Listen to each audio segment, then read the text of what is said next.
जो बड़ा ही मेहरबान और रहम करने वाला है।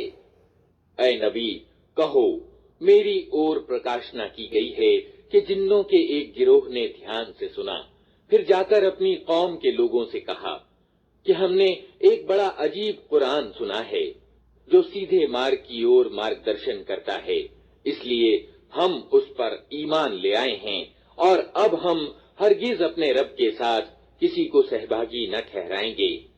और ये कि हमारे रब का गौरव बहुत उच्च है, उसने किसी को बीवी या बेटा नहीं बनाया है।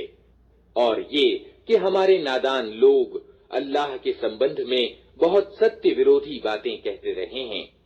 और ये कि हमने समझा था कि इंसान और जिन्न कभी अल्लाह के विषय में झूठ नहीं बोल सकते। और ये कि इंसानों में से कुछ लोग जिन्नों में से कुछ लोगों की पनाह मांगा करते थे। इस तरह उन्होंने जिन्नों का घमंड और ज्यादा बढ़ा दिया। और ये कि इंसानों ने भी वही गुमान किया जैसा तुम्हारा गुमान था कि अल्लाह किसी को रसूल बनाकर न भेजेगा। और ये कि हमने आसमान को टटोला तो देखा कि वो पहरेदारों से पटा पड़ा है और उल्काओं की वर्षा हो रही है। और ये कि पहले हम सुनगुन लेने के लिए आसमान में बैठने का स्थान पा लेते थे, मगर अब जो चोरी छिपे सुनने का प्रयास करता है वो अपने लिए घात में एक उल्का लगा हुआ पाता है। और ये कि हमारी समझ में नहीं आता था कि क्या जमीन वालों से कोई बुरा व्यवहार करने का इरादा किया गया है या उनका रब उन्हें उचित मार्ग दिखाना चाहता है।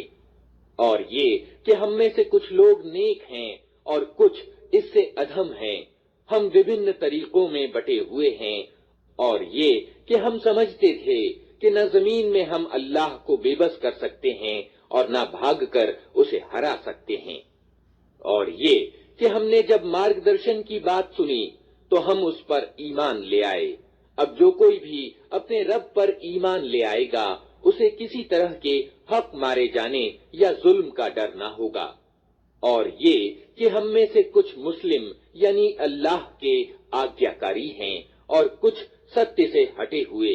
तो जिन्होंने इस्लाम यानी आज्ञा पालन का मार्ग ग्रहण कर लिया उन्होंने मुक्ति का मार्ग ढूंढ लिया, और जो सत्य से हटे हुए हैं वे जहन्नम का ईंधन बनने वाले हैं। और ए नबी, कहो, मुझ पर ये प्रकाशना भी की गई है कि लोग अगर सीधे मार्ग पर चलते तो हम उन्हें खूब सिंचित करते, ताकि इस नेमत से उनकी आजमाइश करें। और जो अपने रब के जिक्र से मुंह मोड़ेगा उसका रब उसे सख्त अजाब में ग्रस्त कर देगा। और ये कि मस्जिदें अल्लाह के लिए हैं, अतः उनमें अल्लाह के साथ किसी और को न पुकारो। और ये कि जब अल्लाह का बंदा उसको पुकारने के लिए खड़ा हुआ तो लोग उस पर टूट पड़ने के लिए तैयार हो गए। ए नबी, कहो, मैं तो अपने रब को पुकारता हूँ और उसके साथ किसी को शरीक नहीं करता।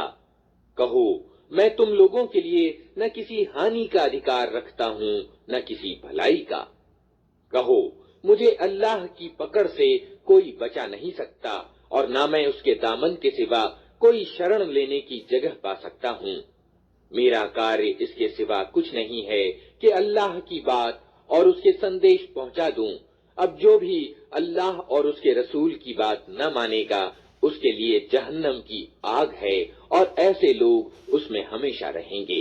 ये लोग अपनी इस नीति से बाज न आएंगे यहाँ तक कि जब उस चीज को देख लेंगे जिसका इनसे वादा किया जा रहा है तो इन्हें मालूम हो जाएगा कि किसके सहायक कमजोर हैं और किसका जत्था संख्या में कम है। कहो, मैं नहीं जानता कि जिस चीज का वादा तुमसे किया जा रहा है वो नजदीक है या मेरा रब उसके लिए कोई लंबी अवधि नियत करता है। वो परोक्ष का जानने वाला है, अपने परोक्ष को किसी पर प्रकट नहीं करता सिवाय उस रसूल के जिसे उसने परोक्ष का ज्ञान देने के लिए पसंद कर लिया हो।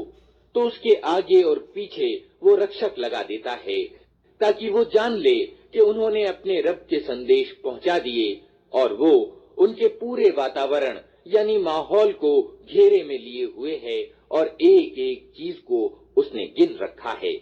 सूरतुल मुज़्ज़म्मिल।